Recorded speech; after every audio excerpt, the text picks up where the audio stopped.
మీ ఇంటి పక్కనే ఎవరైనా కొత్తగా వచ్చారా?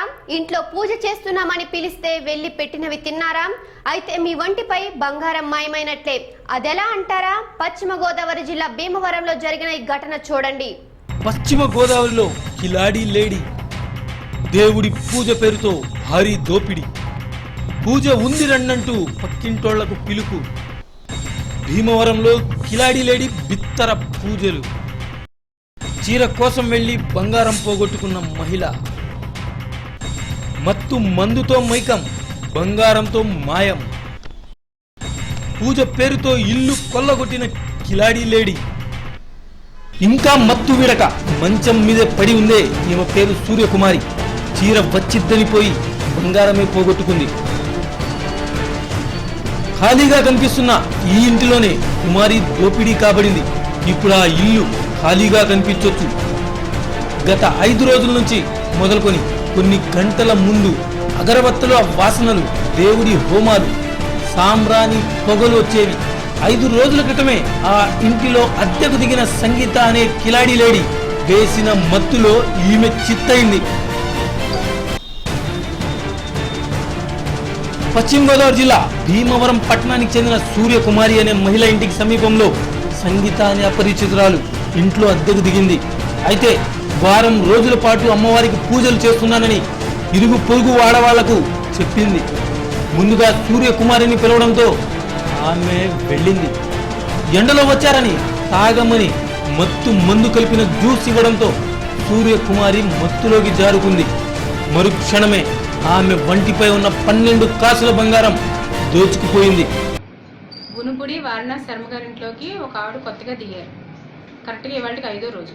ఆవిడ ఒక 4 రోజుల నుంచి ముత్తైదులకి తాంబూలాలు ఇస్తా అని చెప్పి ఇలా రోజుకి 11 మంది 9 మందిని తీసుకెళ్ళి ఇవాళ మా అత్తయ్య గారిని ఒక్క ఆవిడనే రమ్మన్నారు. ఇవాళ వారానికి ఒకసారి పెడతామండి, ఫస్ట్ మీరు రండి, చీర అది పెట్టాలి, అమ్మవారికి పెట్టుకున్నాను నేను అని చెప్పి ఈవిని పిలిచింది.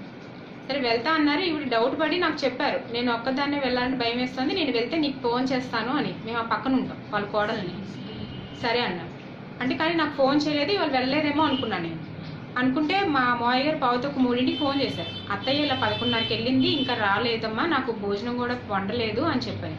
సరే నేను వచ్చి ఆయన భోజనం పెట్టి మా వారినేమో ఎక్కడ శర్మగారి ఇల్లు అంటే మాకు ఫస్ట్ తెలియక ఇంకో శర్మగారి ఇంటికి వెళ్ళి ఆయన ఎంక్వైరీ చేసుకొస్తే అక్కడ లేరు. అప్పుడు నిన్న వెళ్ళిన ముత్తైదుల ఇంటికి ఒకళ్ళ ఇంటికి వెళ్ళి ఎక్కడ ఇల్లు అంటే వాళ్ళ అడ్రస్ చెప్తే నేను వెళ్ళాను. వెళ్ళేసరికి తలుపులు దగ్గరికి పెట్టేసింది. సరే కిటికీలో చూస్తే మా అత్తయ్య గారు పడిపోయి ఉన్నారు. పడుకోబెట్టేసింది చాప మీద. కాళ్ళు ఒకటి కనపడితే గబగబా తలుపులు తోసేసుకుని లోపలికి వెళ్తే ఎవ్వరు లేరు లోపల. ఈవిడ మత్తులో ఉన్నారు. మొత్తం ఒంటి మీద ఉన్న బంగారం మొత్తం దోచేసుకుని వెళ్ళిపోయారు. ఒక్క ఆవిడే ఇంట్లోకి వచ్చింది, ఒక్క ఆవిడే. వాళ్ళ హస్బెండ్ ఎక్కడో వర్క్ చేస్తారట, మెడికల్ రిప్రజెంటేటివ్ అని చెప్పింది. వాళ్ళు అమావాస్య వెళ్ళిందా సామాన్లు తీసుకుని వస్తాము, ఆవిడ పేరు సంగీత అని చెప్పింది. ఇంటి ఓనర్ని అడిగితే ఆయన చెప్పాడు, బ్రాహ్మణులనే చెప్పారట. అమావాస్య వెళ్ళిందా సామాన్లు తీసుకుని మా వారు వస్తారండి అని చెప్పేసి చెప్పిందని చెప్పి మెడికల్ రిప్రజెంటేటివ్గా చేస్తున్నాడు. తన ఇంట్లో పూజకు వస్తే ముత్తైదును చేసి చీర ఇచ్చి పంపిస్తానంది. ఆ చీర కోసం అమాయకంగా వెళ్లిన సూర్యకుమారి మత్తులోకి జారుకుంది. ఆ మత్తు పూర్తిగా విడనలేదు.